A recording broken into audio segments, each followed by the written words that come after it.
লাল পাহাড়ির দেশে যা, রাঙা মাটির দেশে যা, ইটাক তোকে মানাইছে না রে, একবারে মানাইছে না রে।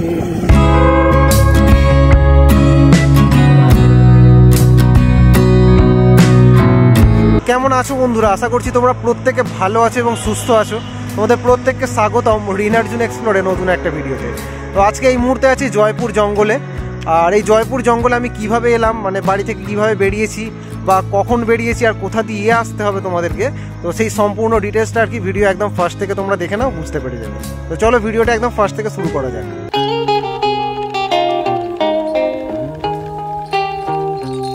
অনেক রোড জার্নি হলো, এবার এখান থেকে জয়পুর ফরেস্টের মধ্যে আমরা ঢুকছি। তো চলো বাইক স্টার্ট করা যাক।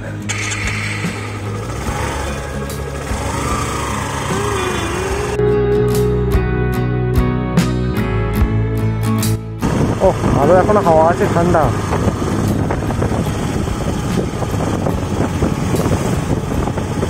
মোটো ব্লগ খুব একটা করা হয় না, কারণ মোটো ব্লগের মাইকটা যখনই সেট আপ করি, তো সেট আপের পর ওই যে হেলমেটের পর রাখার পরে আর কি খুব সাউন্ড এসে যায়, যার কারণে সাউন্ডটা অতটা ভালো বোঝা যায় না। এটা হচ্ছে বনলতা ওয়ে ব্রিজ। আর এখান থেকেই ঠিক এই যে জয়পুর ফরেস্ট পড়ছে একদম, এই যে deer have right of the way, do not obstruct লেখাই রয়েছে। দারুণ লাগছে, মানে এতদিন শুনে এসেছি যে জয়পুর ফরেস্ট, তো ফাইনালি জয়পুর ফরেস্ট এসে পৌঁছালাম। দু সাইডে শালবনের জঙ্গল আর তাছাড়া অন্যান্য গাছ তো রয়েছেই, আর তার মধ্যে দিয়ে বাইক চালিয়ে যাচ্ছি। পাশ দিয়েও যাচ্ছে অনেক বাইক, সামনে থেকে লরি। আর এই জয়পুর জঙ্গলটা বাঁকুড়া ডিস্ট্রিক্টের মধ্যে পড়ছে। আর তোমরা যদি আসতে চাও এখানে আসতে হবে হচ্ছে ডানকুনি হয়ে, চাঁপাডাঙ্গা হয়ে, সিয়াখালা হয়ে আরামবাগ থেকে এখানে আর কি আসতে হবে।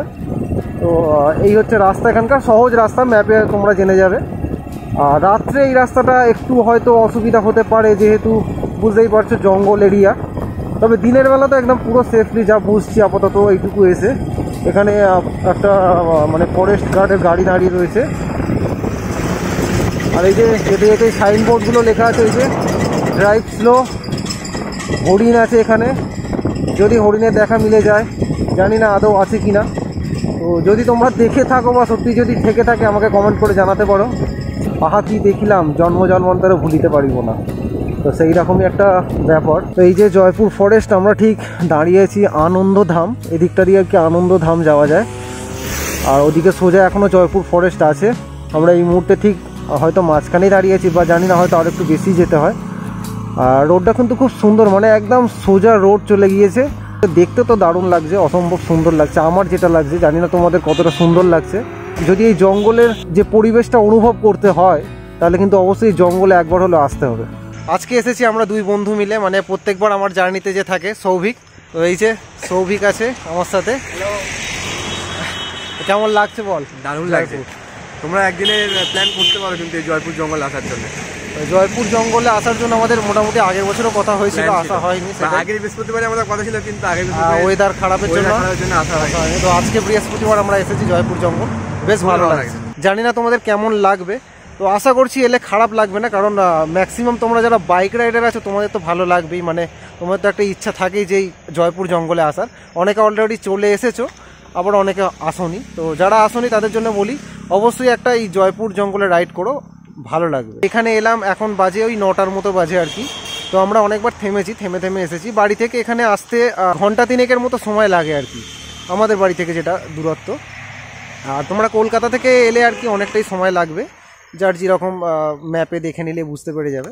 তো এই যে আনন্দধামে কিছুক্ষণ দাঁড়িয়েছিলাম, এখান থেকে এবার সামনের দিকে এগোবো। এরপর আমরা যতই এগোতে থাকলাম জয়পুরের জঙ্গলের মধ্যে দিয়ে দেখতে পেলাম জয়পুরের জঙ্গলের আসল সৌন্দর্য। তোমরাও এই জয়পুর জঙ্গলের আসল যে সৌন্দর্য মিউজিকের সাথে সাথে একটু উপভোগ করো।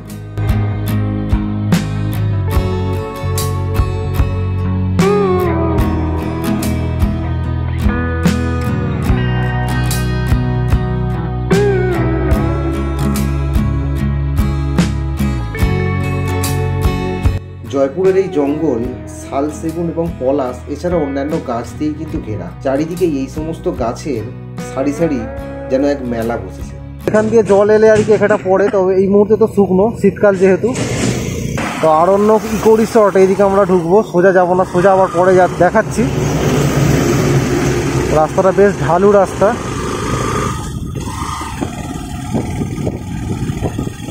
তো এই দিকটা হচ্ছে আরণ্যক ইকো রিসর্টের রাস্তা। আচ্ছা, এই দিকটা একটা ব্রিটিশ এয়ারবেস আছে খুব সম্ভবত, আমি যেটা শুনলাম। তো সৌভিক যেটা বললো আমার পিছনে বসে আছে, তো দেখা যাক সেই এয়ারবেস দেখতে পাই কিনা। তো সেটা তোমাদের তো অবশ্যই দেখাবো। তো চলো, রাস্তা তো একদম সোজা দেখতে পাচ্ছি, সোজা এগিয়ে যাওয়া যায়। এই যে একটা শিয়াল দেখা যাচ্ছে, একদম একটা কি দুটো শিয়াল, কিছু করবে নাকি জানি না। ওহো, 3টে শিয়াল। শিয়াল পণ্ডিত এই দিকে চলে গেল।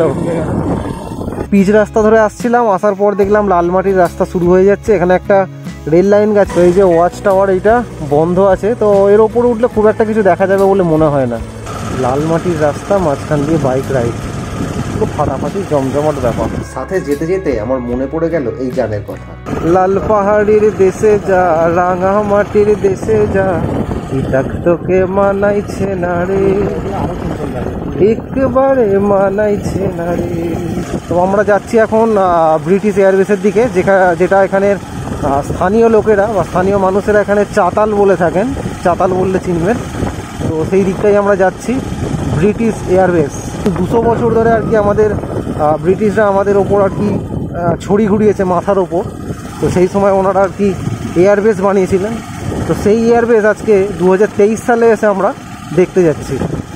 তো এই চাতাল খুঁজতে খুঁজতে বলতে পারো আমরা একটু রাস্তাটা হারিয়েই ফেলেছিলাম। দেখা হয়ে গিয়েছিল এই দাদার সাথে। এই দাদাই আমাদেরকে আসল রাস্তা দেখিয়ে সেই চাতালে নিয়ে গিয়েছিল। এই আমরা পৌঁছলাম সেই যে চাতাল, মানে ব্রিটিশ এয়ারবেস। ব্রিটিশরা 200 বছর শাসন করার সময়কালেই এই চাতালটি বা এয়ারবেসটি বানিয়েছিলেন। আর এই চাতালের চারিদিকে বর্তমানে সারি সারি গাছ দিয়ে সাজানো, এবং মাঝখানেও কিছুটা খারাপ হয়ে গিয়ে ঘাস হয়ে গিয়েছে।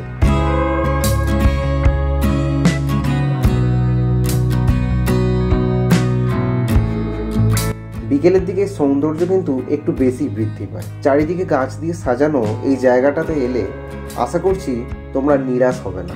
এই জায়গার সৌন্দর্য দেখতে দেখতে একটা সময় ভুলেই গিয়েছিলাম যে এই জায়গা থেকে আমাদেরকে ফিরে যেতে হবে।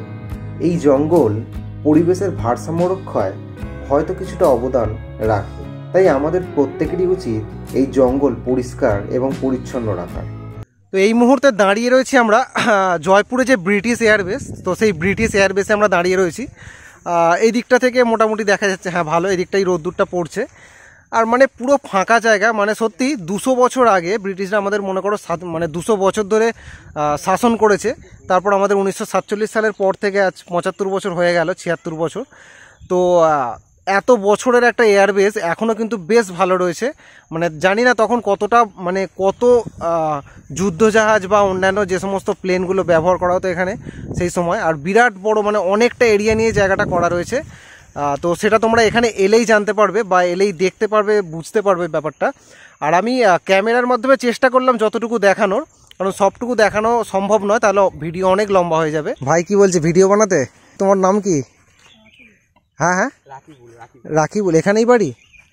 কোন ক্লাসে পড়ো? স্কুলে যাও না কেন? তাহলে কি কাজ করা হয় কিছু নাকি? আচ্ছা, মাদ্রাসায় পড়ার পর ছেড়ে দেওয়া হয়েছে। শিয়াল মারা হবে নাকি লাঠি দিয়ে? কিন্তু তুই পড়াশোনা কেন করিস না? পড়াশোনা না করলে কি হবে রে?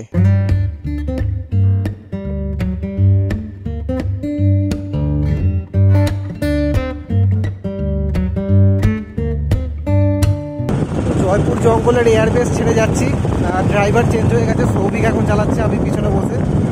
সুন্দর লাগছে, অভিজ্ঞতা খুব সুন্দর। তোমরাও আসো এখানে, বা আপনারাও আসলে এখানে, ভালো লাগবে, অবশ্যই ভালো লাগবে। এয়ারবেস থেকে ফেরার সময় রাস্তাটা ছিল ঠিক এরকমই। রাস্তাটা এখানে যেহেতু একটু ভাঙা, তাই ছোট বড় নুড়ি কাঁকড় এই রাস্তায় পড়েছিল।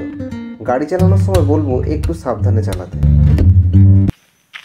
তো তোমাদেরকে একটা কথা বলতে বাধ্য হচ্ছি, মানে যারা তোমরা এই জয়পুর জঙ্গলে আসোনি তাহলে জীবনে কিছুই দেখোনি। এখানে মানে মারাত্মক লেভেলের একটা অ্যাডভেঞ্চার। চারিদিকে পুরো জঙ্গল পরিবেশ, লাল মাটি আছে, জঙ্গল আছে, শালবনের জঙ্গল। যদি লাক ভালো হয় তাহলে তো হরিণ দেখতে পাবেই। যারা আপনারা এই লাল মাটি ভালোবাসেন, জঙ্গল ভালোবাসেন, আর তার সাথে আপনারা যারা খুঁজে বেড়াচ্ছেন যে কলকাতা থেকে একদিনের ট্যুর করা যায়, কোথায় কাছাকাছি জায়গা আছে, তাদেরকে বলবো এই জয়পুরের জঙ্গল কিন্তু আপনাদের জন্য একদম বেস্ট জায়গা। যারা বাইক রাইডার তাদের জন্য তো এই জায়গাটা একদম স্বর্গ জায়গা।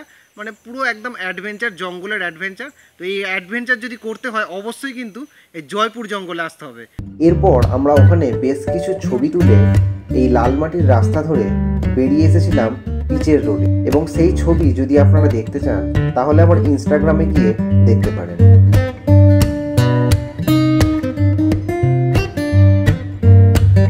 স্থানীয় লোকের সাথে কথা বলে জানতে পারলাম এই জায়গাটি নতুন গ্রাম নামেই পরিচিত। এখানে আপনারা অনেক থাকার জায়গাও পেয়ে যাবেন, যেমন এখানে আরণ্যক রিসর্ট।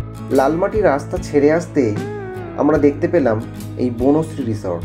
এখানে আপনারা খাওয়া দাওয়া থেকে শুরু করে আপনারা রাতে থাকতেও পারেন।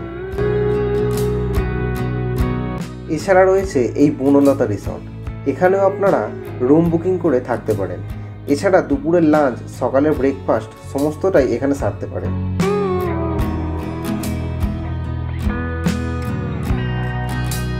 তবে আমরা চলে এসেছিলাম বনপলাশী নামক এই ফ্যামিলি রেস্তোরাঁয়, কারণ বনলতা রিসর্ট কোনো এক কারণবশত সেদিন বন্ধ ছিল। তো আমরা এসেছি বনপলাশ একটা রেস্টুরেন্টে। এখানে এই যে ভেজ থালি, ভাত আছে, পাঁপড়, এখানে একটা পোস্ত আলু আছে, এটা বাঁধাকপির তরকারি, বাঁধাকপি আলু, ডাল আছে, ডালটা খুবই পাতলা যদিও। তো এখানে একটা গাজর, একটা শসা, সাথে একটা মিষ্টি রয়েছে। তো এই হচ্ছে ভেজ থালির আইটেম। এই ভেজ থালির দাম হচ্ছে 90 টাকা। তো চলো এবার খাওয়া শুরু করা যাক।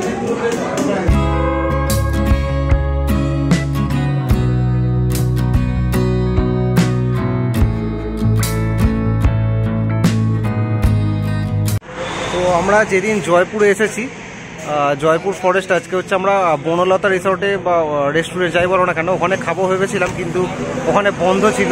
তো সেই কারণে আমরা আরেকটু এগিয়ে এসেছি। বনপলাশ নামে একটা রেস্টুরেন্ট আছে ঠিক তার একটু আগে, তো সেখানেই খেলাম। 90 টাকা করে ভেজ থালি নিয়েছে। তো খাবার জন্য আমি বলবো প্রথম তোমরা ওই বনলতা রিসর্ট বা ওদিকে বনশ্রী রিসর্ট আছে, ওখানে তোমরা ট্রাই করে দেখতে পারো।